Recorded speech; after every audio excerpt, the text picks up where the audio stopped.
औज़ुबिल्लाहिमिनश्शैतानिर्रजीम बिस्मिल्लाहिर्रहमानिर्रहीम। एक दिलचस्प डिस्कशन है हराम और हलाल। हम बाज़ हराम चीज़ों के बारे में बड़े वाज़ेह हैं, उनको हम हराम समझते हैं, और बाज़ जो चीज़ें हराम हैं लेकिन हम उनको हराम नहीं समझते। इसकी वजह क्या है? मिसाल से ले लें, हराम चीज़ें जो हराम हैं और उनको हम हराम समझते हैं, वो कौन सी हैं, और कौन सी ऐसी चीज़ें हैं जो हराम हैं और हम उनको हराम नहीं समझते।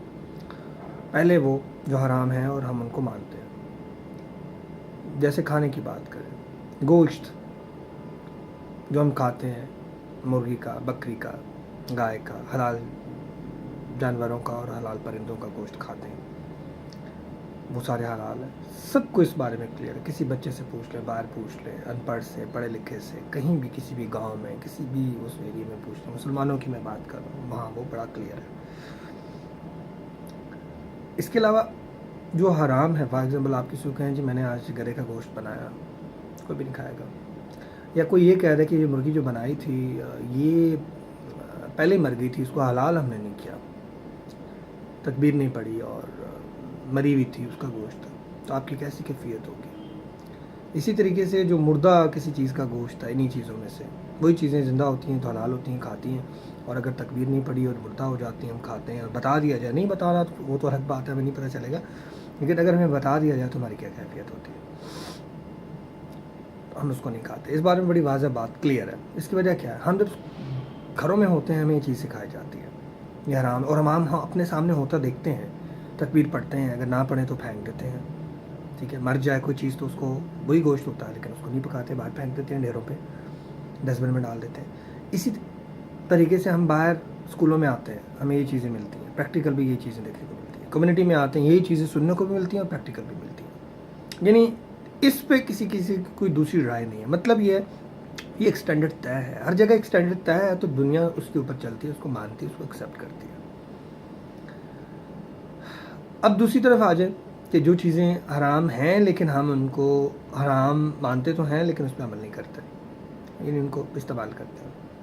चोरी का पैसा, हराम का पैसा, सूदबाजी, सूद का पैसा, किसी की से मजबूरी का लिया हुआ पैसा, आपका हक कम है और उसने ज़्यादा आपने किसी का हक मारा, वो पैसा, यानी जो भी वो माली पैसे की सूरत में, किसी भी सूरत में आपके पास जो माल आता है या पैसा आता है या रिस्क आता है, जो आपका नहीं, आपके ऊपर मेहनत नहीं हुई आपकी, इस्लाम उसे हराम समझता है, वो हराम है।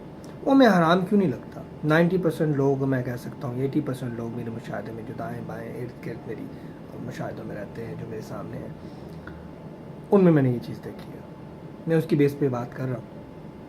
उनको हराम नहीं लगती, पैसा हराम नहीं लगता, सिफारिश करना हराम नहीं लगता, और सिफारिश को एक्सेप्ट करना हराम नहीं लगता। सिस्टम का हिस्सा है, सिस्टम का हिस्सा बन गई है वो। उसको कहते हैं नहीं जी ये काम ना करे तो होता नहीं। रिश्वत देना लेना हराम नहीं लगता, इसके बगैर काम नहीं होता जी, तो वो हराम है लेकिन वो हम लेते हैं। सूद क्या करें जी, कारोबार हम अब बस यही सिस्टम है, पैसे तो अब लाख रुपए 2 लाख जमा करवाए, महीने का जो भी आएगा उस पर गुजर बसर हो रही है, और क्या करें? और इस तरह की चीज़ें, मजबूरी क्या करें? नहीं जी, दिन नहीं पास होता जी, हमें पता है ये आराम है, पैसे हम नाजायज़ ले रहे हैं, लेकिन हमने दिन में 1000 रुपया जब तक नहीं कमाएंगे तो हम शाम को कोई चीज़ नहीं कर सकते अपने बच्चों के लिए। इसकी वजह क्या? हराम है और हमने हलाल समझी नहीं है, उसको लेते जा रहे हैं, जबकि दूसरी तरफ जो हराम चीज़ें हैं उनके बारे में बड़ा क्लियर है। कोई इंसान, आई थिंक पागल से भी किसी से पूछेंगे, उसका थोड़ा बहुत दिमाग हो, वो बात कर सकता हो, ये सुन सकता हो, तो आपको कहेगा नहीं भाई ये नहीं खाता मैं।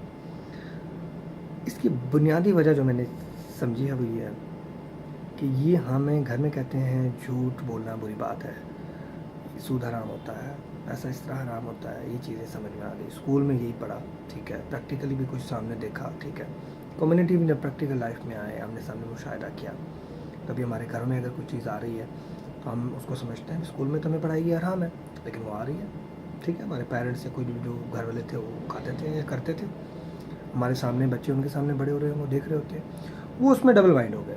अब उनकी बात दोनों राय हैं, इधर भी जा सकते उधर भी जा, जो जहाँ उनका दिमाग फैसिलिटेट होगा, काम करेगा, उस तरफ चले जाएंगे।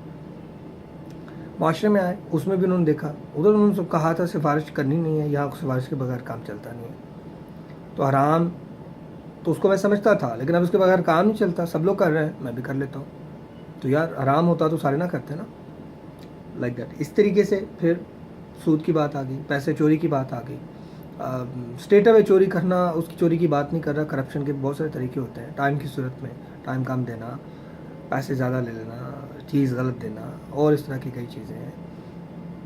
میں ہر ایک کی بازا مثال اب کیا یہاں پہ دوں، لیکن آپ کو یہ چیز کلیئر نظر آئے گی. حرام ہوتے ہوئے بھی ہم اس کو حرام نہیں سمجھ پاتے.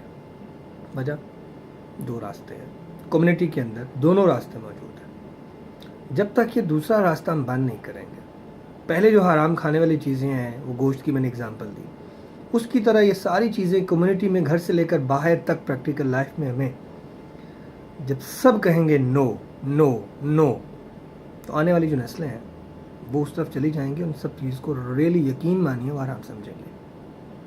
اور جب ادھر نو ایک یس، ادھر ایک نو دو یس، ادھر ایک نو دو کر رہے ہیں، ادھر دو نو ادھر چار کر رہے ہیں، جب اس طرح کا سما رہے گا تو یہ جو حرام چیزیں ہیں، تو حالات ایسے ہیں، واقعات ایسے ہیں، کسی بھی سپورٹ میں آ کے، کسی بھی کوئی بھی بہانہ بنا کے ہم ان کو اپنے لیے حلال بنائے رکھیں گے. اور اس میں جو جتنے بھی ادارے ہیں، جتنی بھی گورنمنٹ ہے، جتنے بھی جن کے انڈر لوگ آتے ہیں، جو اتھارٹیز ہیں، جو بھی اتھارٹیز ہیں، صرف گورنمنٹ نہیں، پرائیویٹ سیکٹر میں بھی جتنی اتھارٹیز ہیں، جب تک کہ وہ اپنا لا اینڈ آرڈر، اپنا جو رول ہے اس کو امپلیمنٹ نہیں کرتے ہیں، اس کو یہ چیزیں نہیں کرتے ہیں، تب تک یہ حلال اور حرام کا کانسیپٹ ٹھیک نہیں ہوگا اور سوسائٹی بلڈ نہیں ہو سکتی. سوسائٹی کے اندر تک اگر تبدیلی لانی ہے تو top to bottom practical level پہ سفارش، چوری، رشوت لینا دینا، سب چیزوں کو جو ہے وہ کیا کرنا پڑے گا، پریکٹیکل لائف جن کو ہمارے بچے دیکھیں گے اور وہی جوان ہو رہے ہیں، وہی وہ آپ سے زیادہ اگلی دفعہ فارمولے استعمال کریں گے نیگیٹو کے لیے. جو آج استعمال ہو رہے ہیں، آپ کے آنے والے بچے اگر دیکھ رہے ہیں، اس سے زیادہ آپ کو تباہ کریں گے، آپ کے اس سسٹم کو تباہ کریں گے. تو سوسائٹی کو اگر ٹھیک کرنا ہے تو اس کے لیے ہمیں حرام ایوری ویئر امپلیمنٹ کرنا پڑے گا. حرام کیا ہے اور حلال کیا ہے. صرف کھانے کی حد تک حرام نہیں ہوتا، پریکٹیکلی سروسز جو ہوتی ہیں وہ بھی حرام اور حلال ہوتی ہیں، اور ان کو بھی ہم حلال اسی طرح سمجھیں جیسے کہ گوشت مرا ہوا ہے اور اس پہ تکبیر نہیں ہوئی ہے تو مل نہیں، ہم اس کو نہیں کھا سکتے، ہم نہیں لے سکتے. کبھی بھی آپ نے اکٹھا نہیں کیا ہوگا، ڈھیروں پہ مرغیاں مری ہوئی پڑی ہوئی ہوتی ہیں، کبھی کوئی اٹھا کے لے گیا ہو، پاگل بھی کوئی اٹھا کے نہیں لے کے جاتا. تو میرے خیال میں جب تک یہ کنسیپٹ کلیئر نہیں ہوتا، اس وقت تک ہماری یہ چیزیں کلیئر نہیں ہوں گی.